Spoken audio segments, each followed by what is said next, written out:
todos, o meu nome é Sara Begonha e, antes de mais, obrigada pelo convite para participar neste congresso. Quero aproveitar para dizer que acho uma ótima iniciativa e espero, desta forma, conseguir ajudar-vos com a minha experiência pessoal, que foi ter feito um gap year depois do sexto ano e depois do ano comum, e de certa forma conseguir responder às vossas questões acerca de qual a melhor altura para enquadrar um gap year na medicina, quais é que foram as minhas motivações e, a nível burocrático, o que é que eu tive que fazer ou não. Começando a tentar explicar-vos como é que surgiu esta ideia do gap year. Eu sempre gostei muito de viajar e de viajar com calma e por longos períodos, e durante a faculdade aproveitava sempre as férias de verão para viajar com o meu namorado ou com amigos, e no final do quinto ano, estávamos em 2015, eu aproveitei e tirei 6 semanas no verão para viajar na Índia. Foi uma viagem inacreditável, o país é espetacular, até às vezes é um bocado um clichê, mas a Índia de facto toca-nos a todos de maneiras diferentes, às vezes pelo seu lado negativo, outras pelo seu lado positivo, mas a nós tocou-nos de uma maneira bastante positiva. E durante essa viagem nós conhecemos um casal com o qual tivemos uma conversa que não durou muito tempo até, mas eu fiquei a pensar no estilo de vida deles. Eles trabalhavam remotamente através do computador. Um era jornalista, o outro acho que estava ligado com a área do marketing. E, e eles trabalhavam e ganhavam dinheiro através da internet e estavam a viajar já há imenso tempo. E eu lembro-me de pensar, quando estava a ouvir as histórias deles, que gostava de ser um bocado assim, ou seja, gostava de, a alguma altura na minha vida, poder tirar um ano ou 6 meses, o tempo que fosse, mas sem ter se calhar uma data de volta, para poder viajar o mundo. Mas automaticamente pensei logo que na medicina isto é um bocado impossível, porque depois dos 6 anos temos o exame, depois temos o internato de 4 a 6 anos, e entretanto já iria ficar mais velha, se calhar já queria ter família, assentar numa cidade.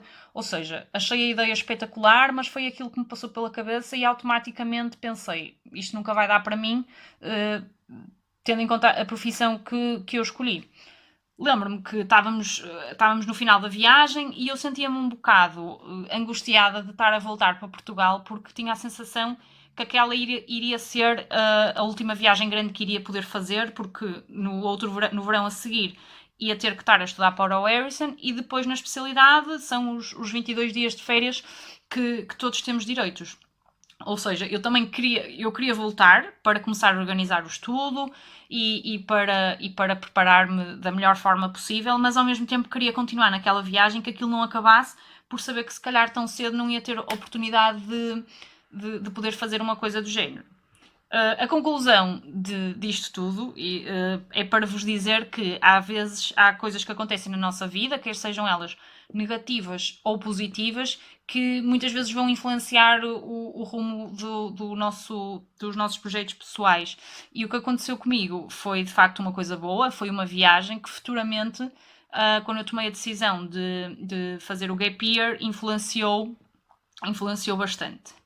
Então, depois de regressar a Portugal, hum, comecei a organizar os estágios, comecei logo a fazer os cursos de preparação para o Harrison em outubro ou novembro, e o meu objetivo era de facto terminar o mais rapidamente os estágios, também terminar rapidamente a tese, que lembro-me que consegui fazê-la nas feiras de Natal, e ansiava por maio, porque maio era quando eu acabava os estágios, quando apresentava a tese, e iria ficar com o tempo 100% livre para dedicar ao estudo.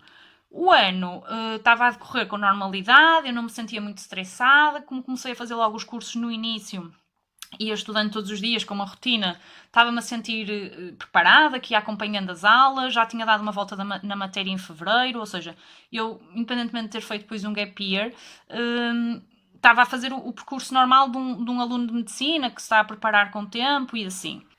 O que é que acontece? Durante a fase em que eu passava a maior parte do tempo a estudar, eu dei por mim muitas vezes, nas minhas pausas de estudo, a rever fotografias de viagens que tinha feito, a ler coisas na internet sobre determinados países, sobre alguns viajantes que eu gostava, e sem-me aperceber, esta vontade de tirar o gap year e de parar foi cada vez mais começando a crescer. Mas ao mesmo tempo eu não queria parar de estudar, já estava super encaminhada, por isso não foi de um dia para o outro que eu decidi parar de estudar. Eu comecei cada vez mais a pensar nesta hipótese do gap year, mas antes de decidir se queria ou não parar, eu precisava de me informar. Eu queria saber o que é que eu deveria fazer. Posso fazer o exame, posso entrar na especialidade depois, posso fazer o ano comum, ou seja, as questões todas que vocês se calhar têm foram as questões que eu tive. E eu tentei começar a procurar informação, mas de facto não havia muita informação. A minha primeira grande questão era se eu poderia fazer o exame, fazia o ano comum e, em vez de entrar logo a seguir ao ano comum na especialidade, iria viajar um ano, a minha nota ficava guardada e eu depois escolheria passado um ano. Isto eu tinha o melhor dos dois mundos desta forma, porque conseguia ir viajar e ao mesmo tempo conseguia guardar a nota e não desperdiçar o estudo que tinha sido feito até então. Acontece que nunca ninguém me disse que isto não era possível, mas também nunca me disseram que seria possível. Eu tentei informar-me com o representante dos internos no Conselho Nacional do Médico Interno e que era responsável na Zona Norte pela articulação com a coordenação do internato. A resposta que recebi é que este pedido de adiamento de entrada na especialidade tem que ser fundamentado e apresentado à CSS. Os casos que eles conheciam e que lhes tinham passado pelas mãos foram casos de pessoas que, por alguma razão, não conseguiram completar o ano comum por motivo de doença ou então por licenças de maternidade ou paternidade. E neste caso pediam um adiamento de entrada na especialidade à CSS para completar os estágios do ano comum e posteriormente conseguirem entrar na especialidade. Eu entrei em contacto com a CSS e a pessoa que na altura me foi indicada, não sei se será mesmo ou não, foi a doutora Zelinda Cardoso, que penso que trabalhava nos recursos humanos e trabalhava na parte da coordenação e regulação da formação profissional. Eu nunca consegui falar diretamente com ela, falei sempre com outra pessoa porque na altura era impossível falar com ela e também o que me disseram de uma maneira informal foi que nunca tiveram nenhum caso que lhes tenha passado pelas mãos de pedido de adiamento sem ser pelas outras razões que eu vos referi há bocado, de doença ou de licenças de maternidade ou paternidade. Aconselharam-me que o melhor seria enviar um e-mail para a CSS e para o Conselho Regional do Médico Interno a explicar esta situação com base numa suposição. Numa suposição porquê? Porque eu na altura não tinha realizado o Harrison, não estava sequer no ano comum e não poderia pedir o adiamento de uma coisa que eu ainda nem sequer tinha realizado. Ou seja, eu iria estar a fazer um e-mail com base numa suposição. O tempo que me disseram foi que às vezes eram 2 meses a responderem e que provavelmente nunca me iriam dizer com certeza nem que sim, nem que não. Outra hipótese que também que pensei na altura era fazer o exame, entrar no ano comum e depois entrar na especialidade e pedir uma licença sem vencimento no meu serviço. Isto seria uma decisão mais hospitalar, sem necessidade da CSS, penso eu, e poderia ser mais fácil. Mas também eu não teria certezas que ela iria ser aprovada, depende de muita coisa, das necessidades do serviço, em que fase do internato é que nós estamos, ou seja, eu tinha muitas incertezas e tive que afastar a hipótese de poder realizar o exame, de ir viajar e o meu pedido de adiamento ser aprovado e depois fiquei com duas opções. Ou continuava a estudar, dava o meu melhor e esquecia esta ideia, ou ia atrás de um sonho, arriscava e pronto. E fazia uma coisa que há muito tempo se calhar já andava a pensar e cada vez tinha mais significado para mim. Eu lembro-me que depois foi tudo muito rápido. Depois de saber que esta minha ideia não seria possível, apesar de ter sido de uma maneira informal, nunca me enviaram nenhum e-mail a dizer que eu não poderia fazer isso. Falei com o meu namorado, que também tinha um bocado este mesmo sonho que eu, mas nunca falamos propriamente de o fazer. Parecia sempre um bocado irreal e que não seria possível para nós. E ele, na altura, preocupou-se com a questão monetária de como é que nos aguentaríamos um ano só a viajar. E depois se isto seria o melhor para mim, porque uma coisa que vos quero dizer e acho que é importante é terem noção que as decisões na medicina são sempre a muito longo prazo. Eu, em 2016, decidi não fazer o exame, portanto, realizei apenas o ano comum em 2017. Em 2018 viajaria, em 2019 voltaria e estudava para fazer o exame em 2019 e só em 2020 é que entrava na especialidade. Ou seja, vocês devem ter a noção que os planos que vão fazer agora e a decisão de parar vai ter influência a longo prazo. Também pensei noutra desvantagem, que seria o facto de ter estado parada durante um ano sem estudar. Poderia perder o ritmo. Quando eu chegasse, iria apanhar um novo exame, porque apanhava a mudança de exame e toda a minha cabeça estava formatada para o Harrison. Desde que entrei no curso sabia que ia ser assim. E pronto, continuava a ter muitas incertezas, mas de facto a minha vontade de ir era cada vez maior.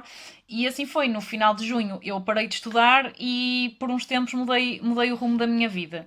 Comecei a fazer planos, a rever as fotografias, ler artigos, ver vídeos de viagens e eu estava super eufórica, lembro-me perfeitamente desta fase. E ao mesmo tempo não era fácil escolher entre tantos países, porque para além da curiosidade e o desafio de ir para um sítio novo, eu queria que houvesse assim algo diferente em todos eles. Não queria nada planeado, apenas queria saber ao máximo que pudesse sobre as pessoas, a cultura, a política. E com base nisto, sem me aperceber, a minha viagem foi-se construindo e começou a nascer, influenciada por muita coisa que lia, claro, mas foi uma coisa traçada por mim e uma coisa também que vos aconselho é, se quiserem fazer algo assim, independentemente de irem viajar com tudo planeado, sem rumo, sem grandes objetivos, interessem-se por aquilo que vão fazer, porque se calhar vai ser uma coisa única na vida e nunca vai correr se calhar como imaginamos, mas para mim também foi uma maneira, naquele tempo de espera até iniciar o ano comum, de ir viajando sem sair de Portugal.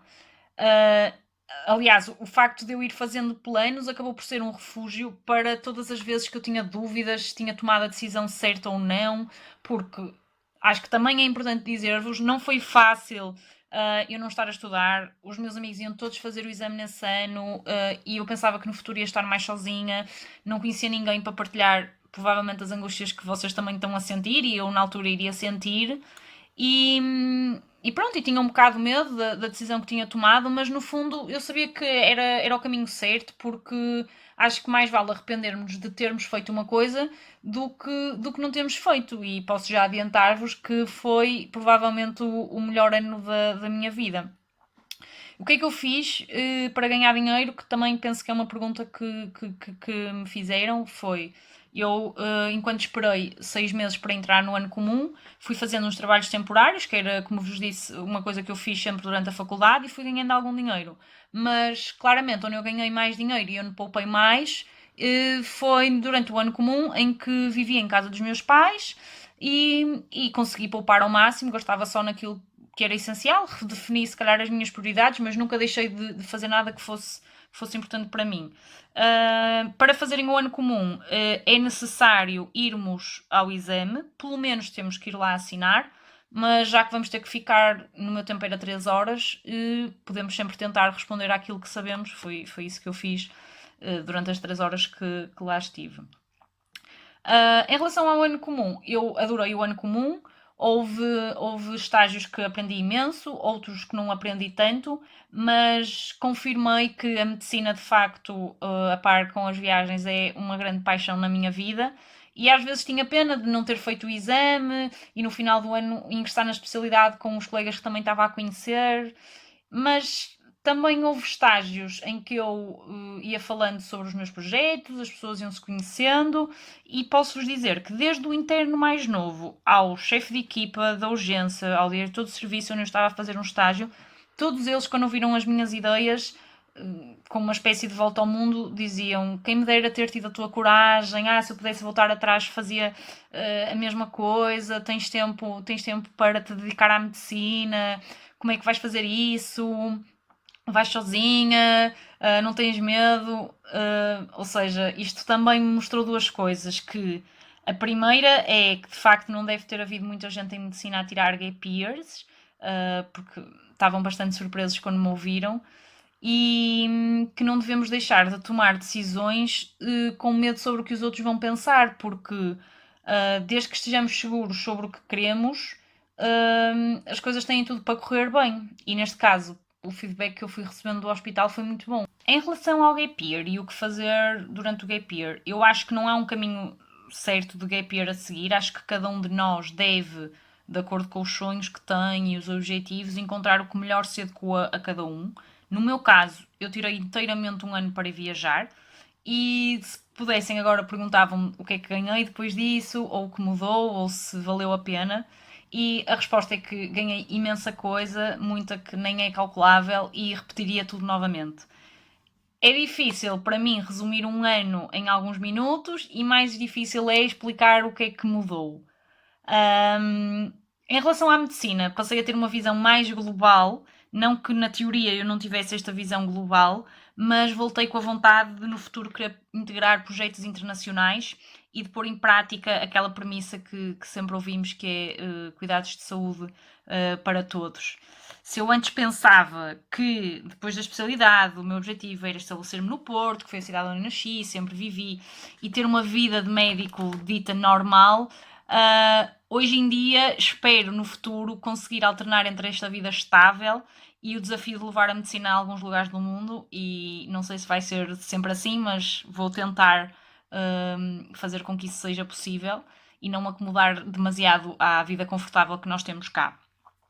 Mais coisas assim no geral para vos tentar explicar um bocado o que foi a minha viagem. Eu tentei que a viagem me desafiasse, mas para mim o que é desafiante para vocês pode não ser, mas o importante é que quando eu olho para trás há situações em que se passaram que eu nunca achei que fosse possível ser eu a vivê-las.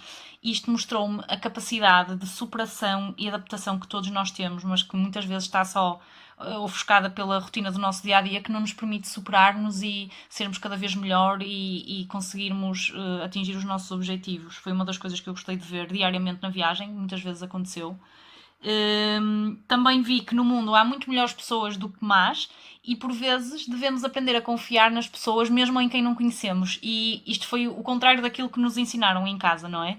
Eu estive muitas vezes dependente da vontade de boas pessoas que, sem me conhecer, quiseram ajudar-me. Muitas vezes nem sequer conseguimos trocar uma palavra, não havia inglês, não dava para falar através de tradutor, e as pessoas ajudaram-me imenso em situações que foram mais complicadas, ou outras situações às vezes apenas contribuíram para tornar o nosso dia ainda melhor. E uma das coisas que eu também gostei na viagem que fiz, que foi uma viagem com tempo, eu não andei muito a correr, não visitei muitos países, passei bastante tempo em cada um deles, fiz coisas que demoravam muito tempo, passava também bastante tempo com as pessoas. A viagem levou-me a constantemente analisar o mundo e constantemente obrigava-me a ver todas as diferenças de costumes, de crenças, religiões, tradições, o que vocês queiram chamar, e muitas vezes eu consegui encontrar, para além das diferenças, as semelhanças, e achei espetacular conseguir tantas vezes sentir-me em casa e bem recebido por pessoas que não me conheciam de lado nenhum, em sítios tão longínquos e inacessíveis. Para concluir, não tenham medo de arriscar. Uma vida cheia de certezas não é sinónimo de uma vida mais feliz. Nós temos a vida toda pela frente, não temos que ter pressa em sermos todos iguais uns aos outros, e se escolhermos percursos diferentes não significa que estemos errados. O importante é estarmos bem connosco próprios e sentirmos-nos felizes. Portanto, espero que com este vídeo tenha inspirado várias pessoas a tirarem gap years, e qualquer coisa que não tenham percebido, ou se quiserem saber mais sobre a minha viagem e coisas que ficaram com curiosidade, podem me mandar um e-mail para sara_begonha@hotmail.com e eu tento responder-vos assim que possível. Obrigada!